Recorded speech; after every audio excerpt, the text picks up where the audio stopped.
Tak ada tempat yang lebih bising dan membakar adrenalin selain Stadion Voli Istanbul malam itu. Arena seakan berubah menjadi kuali panas yang siap melelehkan semangat siapapun yang datang sebagai lawan.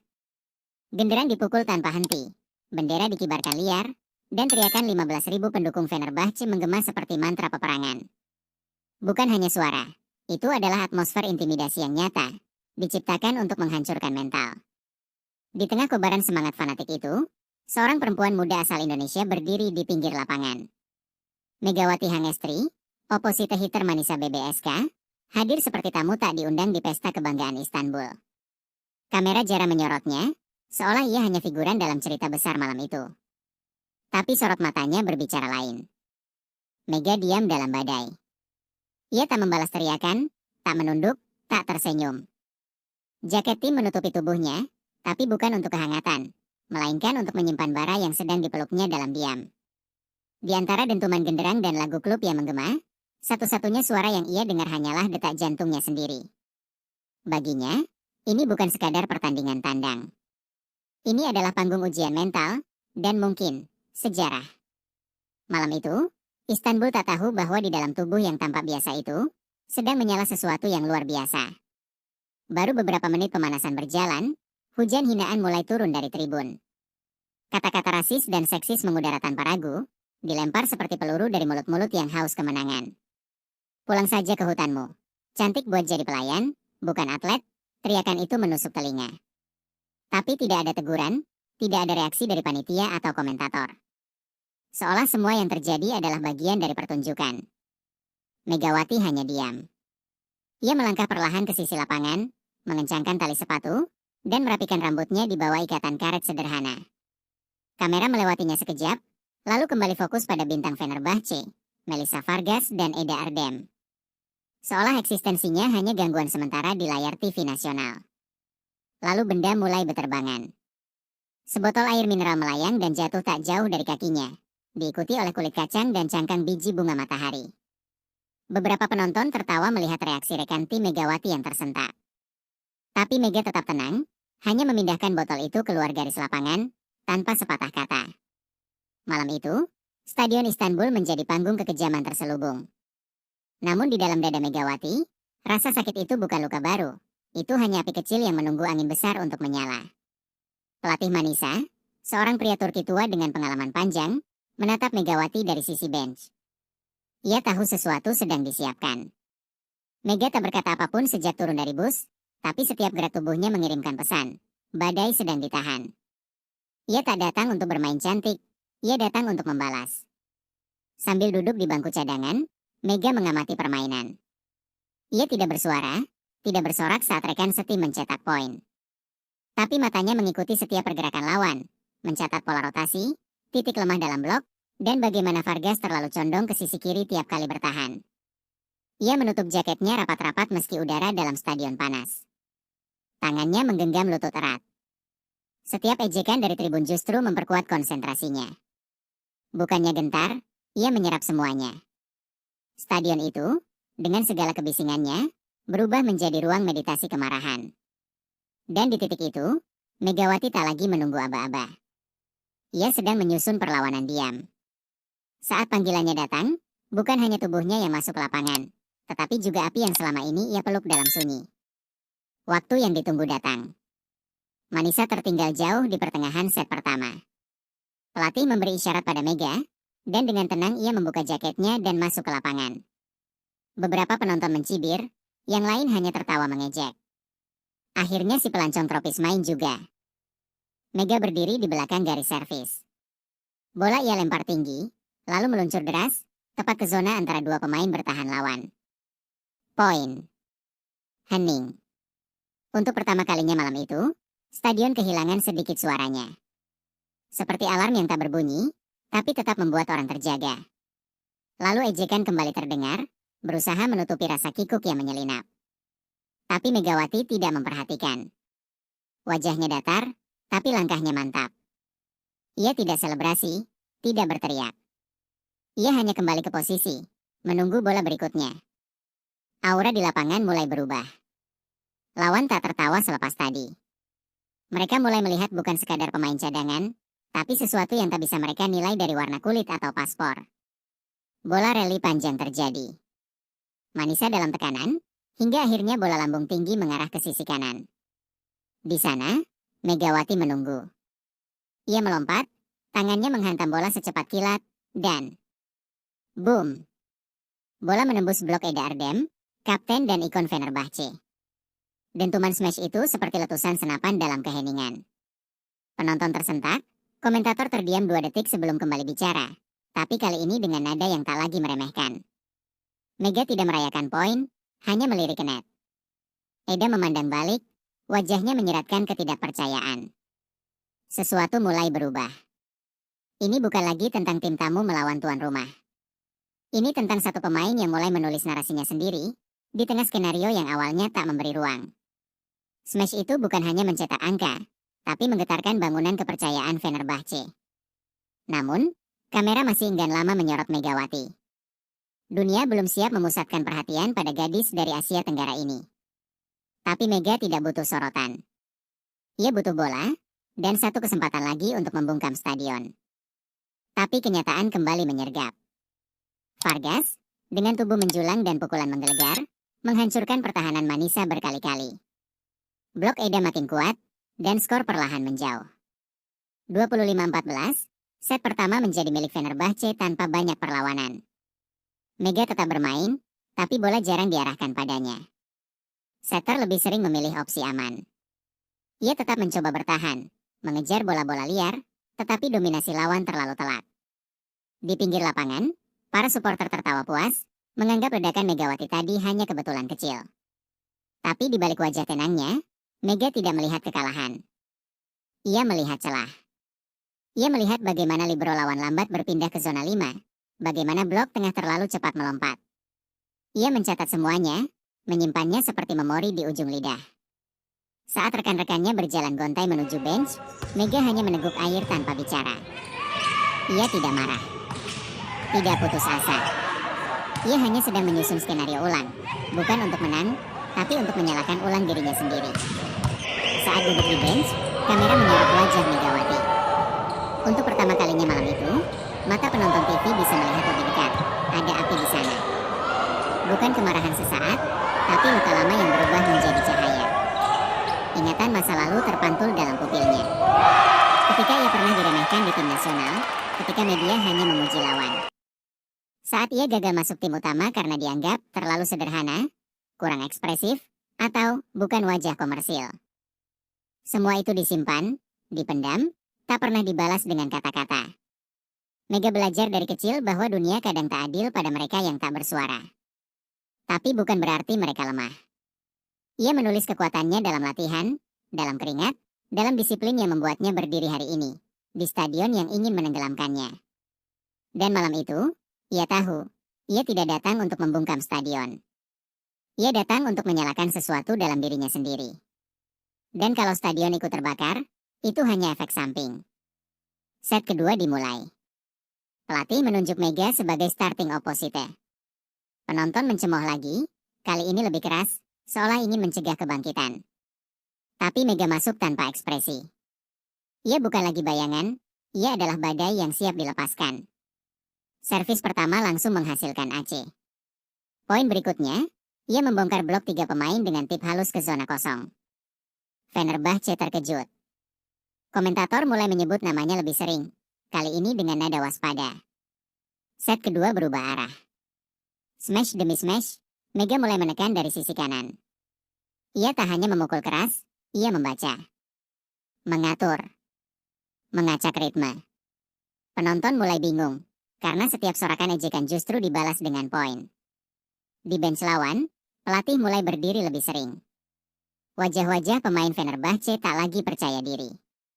Dan di tengah semuanya, Megawati tetap diam. Tapi kali ini, diamnya sudah menjadi ancaman. Manisa menemukan napas baru. Set ini bukan hanya tentang mencetak angka, tapi mengacaukan tempo musuh.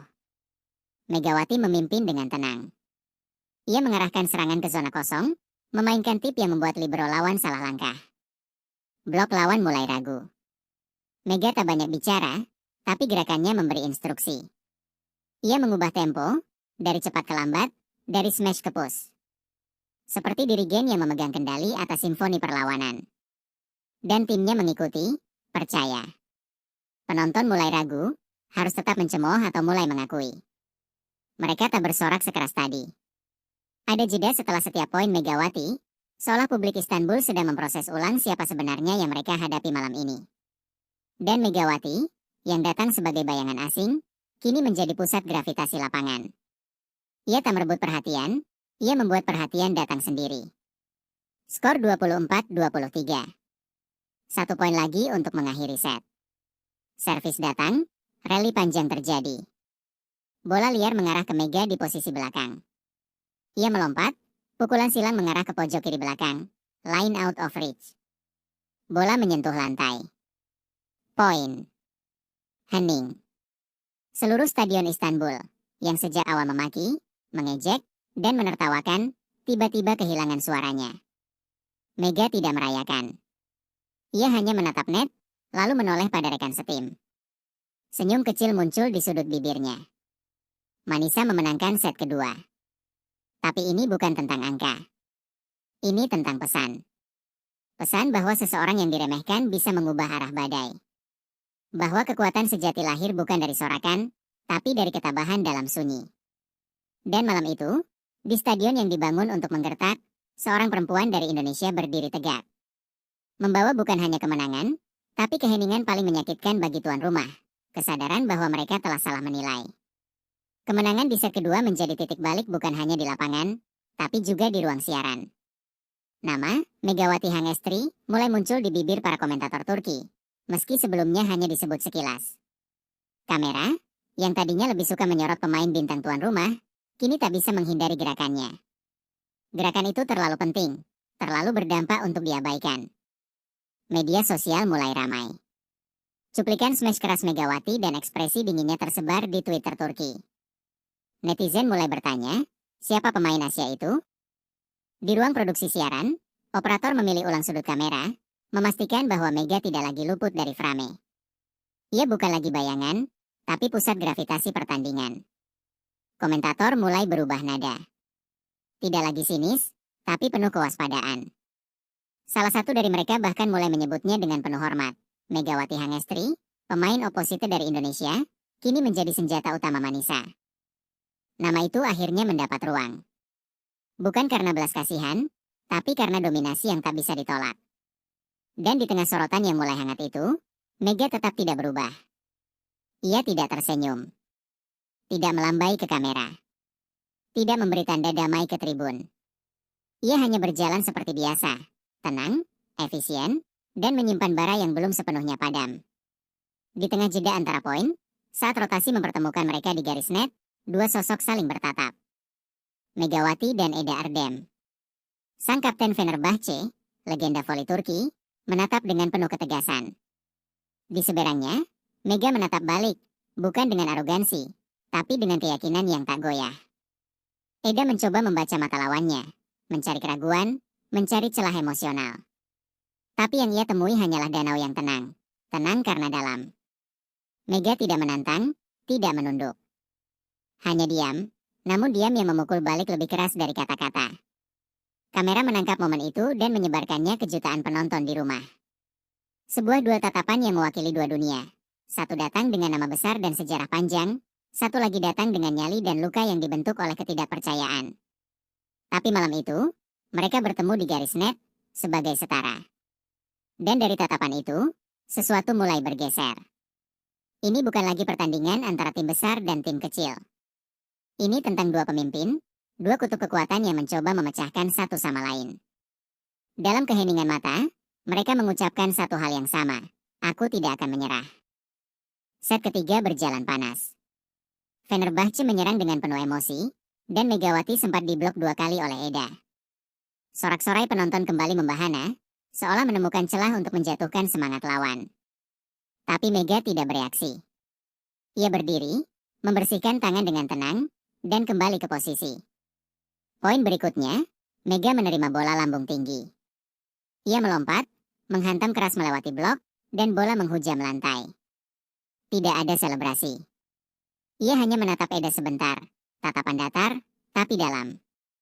Seperti bilang, aku di sini. Dan aku belum selesai. Serangan berikutnya kembali menghasilkan poin. Tip halus melewati ujung jari blok Eda. Lalu satu back atak tajam menghantam zona 6-0. 3 poin berturut-turut. Penonton terdiam. Kamera mengikuti Mega ke sisi lapangan, berharap ekspresi. Tapi yang mereka tangkap hanyalah kesunyian yang tajam. Mega membalas, tapi bukan dengan teriakan. Ia balas dengan ritme, dengan presisi, dengan kontrol yang mematikan. Ia tidak datang untuk bersuara. Ia datang untuk memberi balasan paling menyakitkan, dominasi tanpa kata. Skor berjalan ketat, 24-24. Set ketiga terasa seperti perang saraf. Fenerbahce mulai gugup, Manisa mulai percaya. Bola terakhir datang ke Megawati. Ia menghantam diagonal tajam, dan bola menyentuh lantai sebelum libero lawan bisa bereaksi. 26-24, Manisa memimpin 2 set. Stadion terguncang. Ini bukan skenario yang mereka harapkan. Bahkan komentator Turki kehilangan kata. Untuk beberapa detik, hanya suara peluit yang terdengar. Kamera menyorot wajah Mega lebih lama dari biasanya. Mereka mencari emosi, tapi yang mereka dapat hanya ketegasan. Manisa berkumpul, bersorak kecil. Mereka tahu mereka baru saja membuat sejarah kecil. Tapi bagi Megawati, ini bukan soal sejarah. Ini soal pembuktian bahwa keyakinan dalam diam jauh lebih kuat dari sorakan penuh dusta. Dan di tengah keheningan stadion yang perlahan berubah menjadi bisu, satu nama kini berdiri lebih tinggi dari sorotan. Megawati, si bayangan yang kini mencuri panggung sepenuhnya. Set keempat dimulai, dan Manisa tidak lagi tampil seperti tim kecil. Mereka menyerang seperti kawanan serigala, liar, terkoordinasi, dan mematikan. Di tengah kawanan itu, Megawati adalah alfannya. Ia memimpin bukan dengan teriakan, tapi dengan contoh. Setiap smashnya adalah aba-aba. Setiap blok yang ia tahan memberi nyawa baru pada tim. Pemain-pemain Manisa yang semula tertunduk ini mulai menunjukkan taring. Mereka menggonggong balik setiap ejekan, bukan dengan kata-kata, tapi dengan skor yang terus bergerak ke arah mereka. Fenerbahce mulai goyah. Raut wajah Vargas tak lagi seagresif tadi. Eda berteriak lebih sering, bukan memberi semangat, tapi melampiaskan ketegangan. Stadion kembali mencoba membakar semangat, tapi bara yang menyala di Manisa lebih liar dari suara tribun. Megawati bukan lagi hanya penyerang. Ia menjadi simbol. Dalam setiap geraknya, ada darah pemburu. Dan malam itu, Istanbul menyaksikan bagaimana serigala dari tim yang diremehkan bisa memburu singa di kandangnya sendiri. Di tengah set keempat, komentator Turki menciptakan istilah baru, Yıldırımsma, smash petir. Istilah itu mereka sematkan pada setiap pukulan Megawati yang turun seperti kilat, cepat dan menghancurkan. Dalam satu rally, smashnya bahkan membuat libero lawan tersungkur ke belakang. Setiap smash seperti petir yang membelah langit Istanbul. Bola tidak hanya melewati blok, ia mengoyak kepercayaan diri lawan.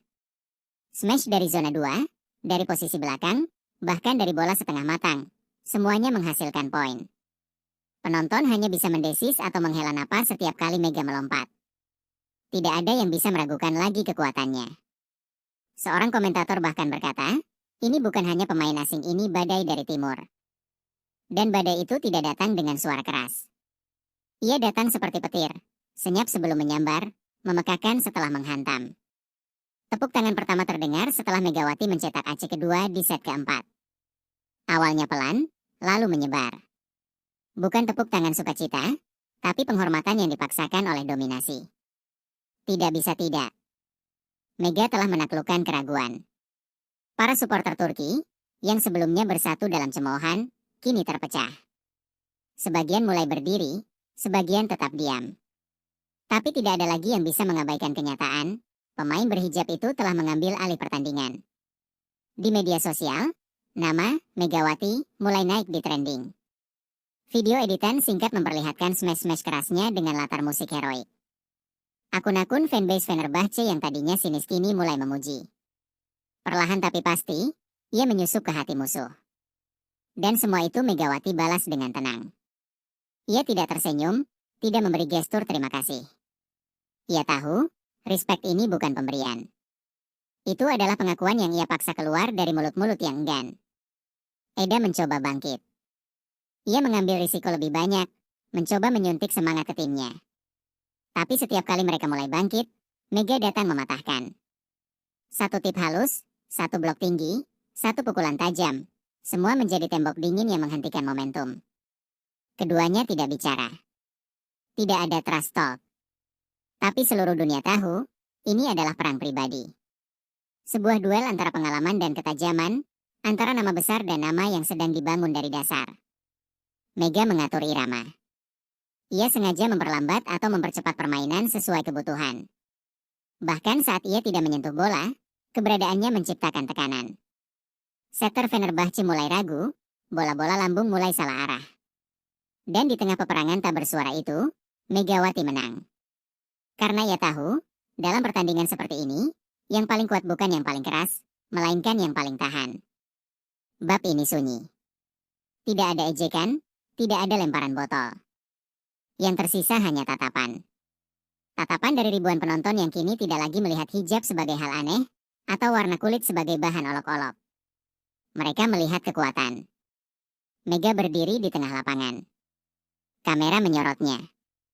Dan untuk pertama kalinya, Stadion Istanbul melihat Megawati sebagai Megawati. Bukan pemain asing, bukan wanita Asia, bukan hijaber. Tapi sebagai kekuatan mutlak di lapangan. Komentator mulai membicarakan latar belakangnya. Ia dari Indonesia. Pernah bermain di Korea, kini mencetak sejarah di sini. Para jurnalis mulai menulis, bukan hanya statistik, tapi tentang perjalanan. Tentang tekad. Tentang keberanian. Dan dalam keheningan yang lahir dari rasa kagum itu, Megawati hanya menatap net. Ia tahu, tugasnya belum selesai. Masih ada satu bab terakhir dari cerita panjang yang ia bawa sejak pertama kali kaki menapak Istanbul. Manisa memenangkan set keempat. Skor kini 2-2. Set penentuan menanti.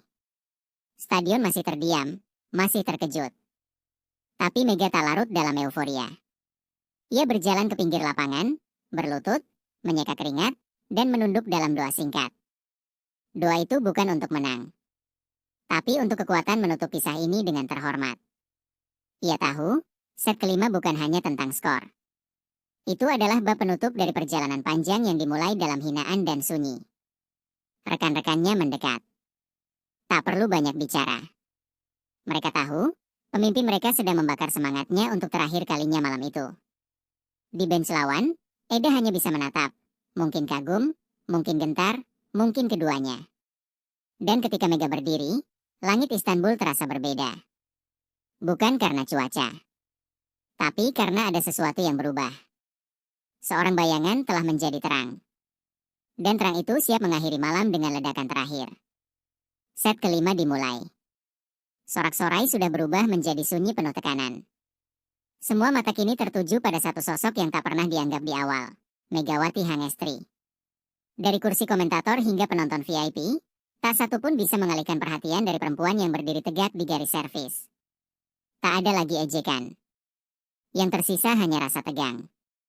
Bahkan para fanatik Fenerbahce, yang tadinya menyanyikan lagu perang, kini hanya menggenggam syal mereka erat-erat. Atmosfer stadion berubah. Ini bukan lagi kandang singa, tapi panggung penentuan.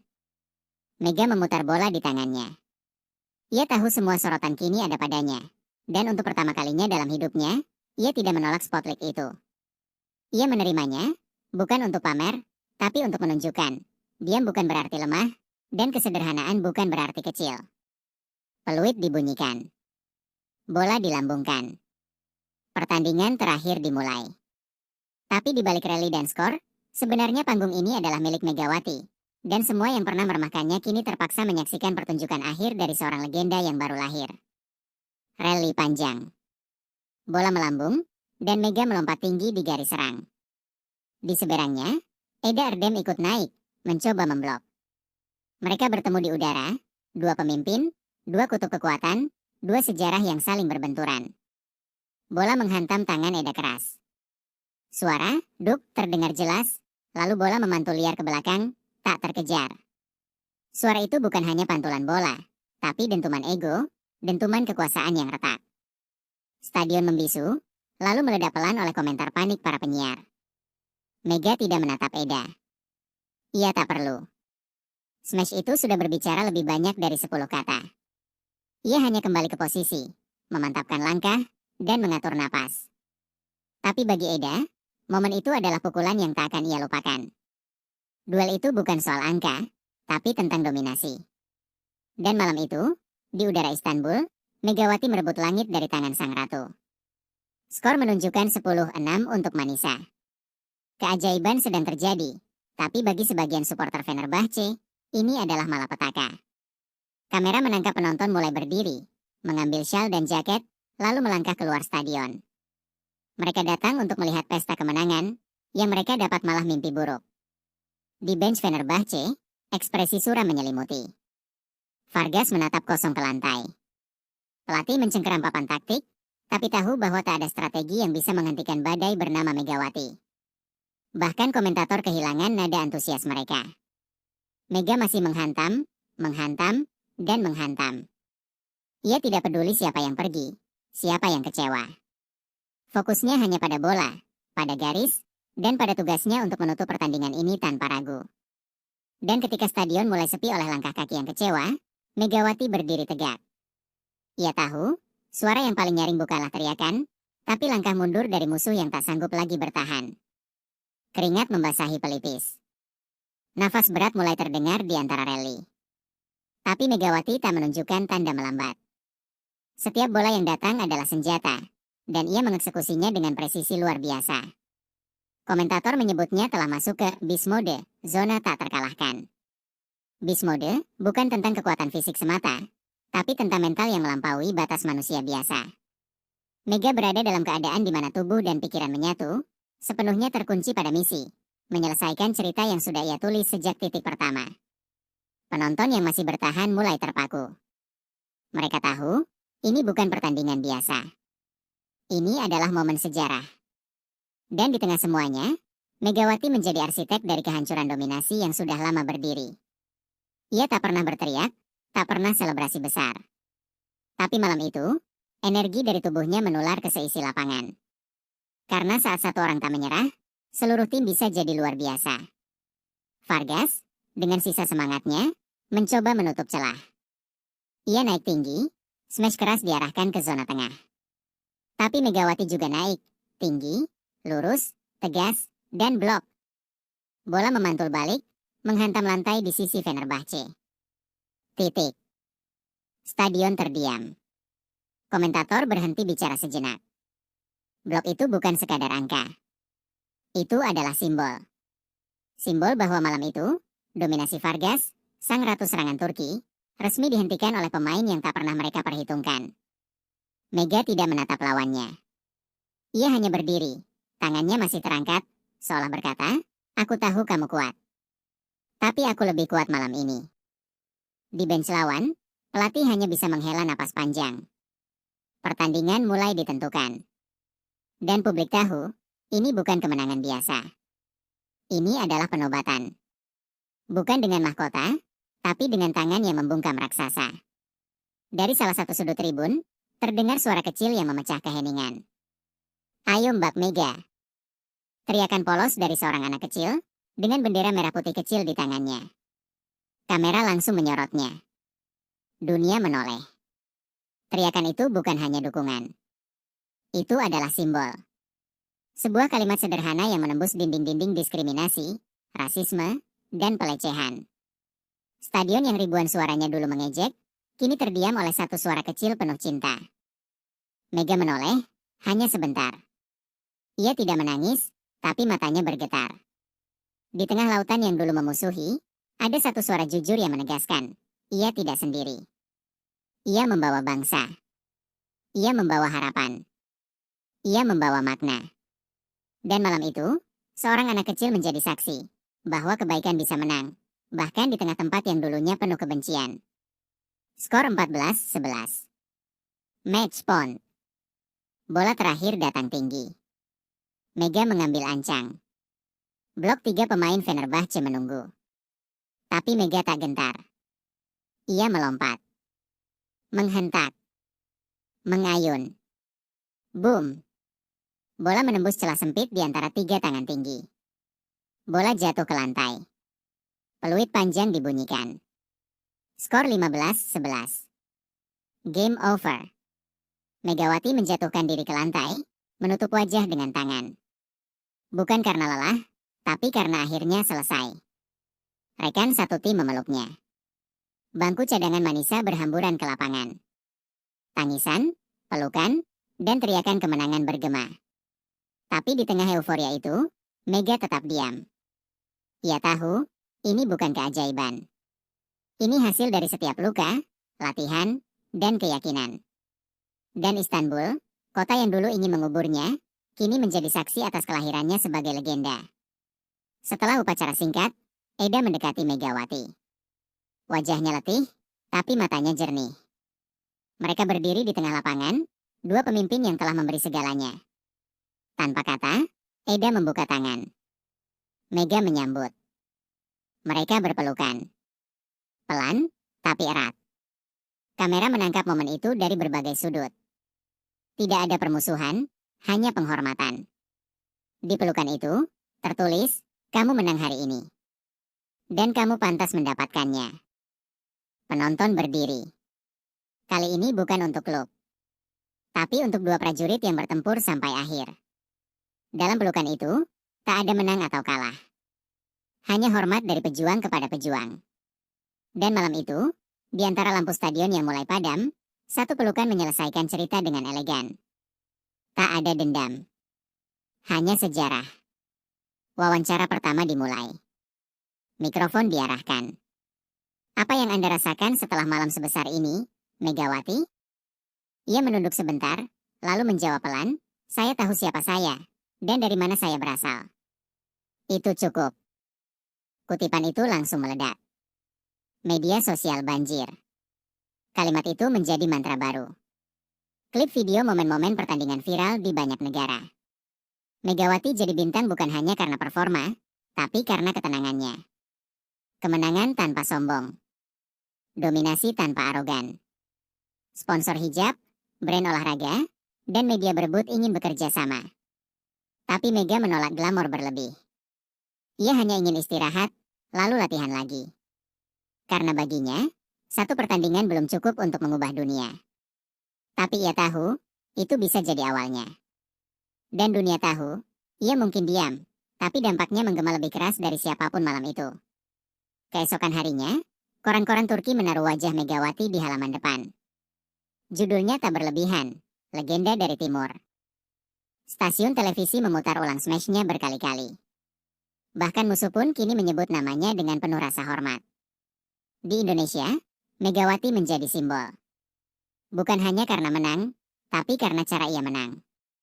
Karena cara ia bertahan. Karena cara ia menahan diri ketika dunia ingin menjatuhkannya. Ia tidak hanya membungkam Istanbul, ia membangkitkan harapan ribuan gadis muda di seluruh Asia. Tawaran datang, panggung terbuka. Tapi Megawati tetap berjalan tenang. Ia menatap ke depan, karena di balik kemenangan ini, ada lebih banyak pertandingan. Lebih banyak ejekan yang akan datang. Dan lebih banyak sorotan yang menanti. Tapi malam itu telah ia taklukkan. Dengan keberanian, keteguhan, dan keheningan. Ia bukan lagi bayangan. Ia adalah legenda.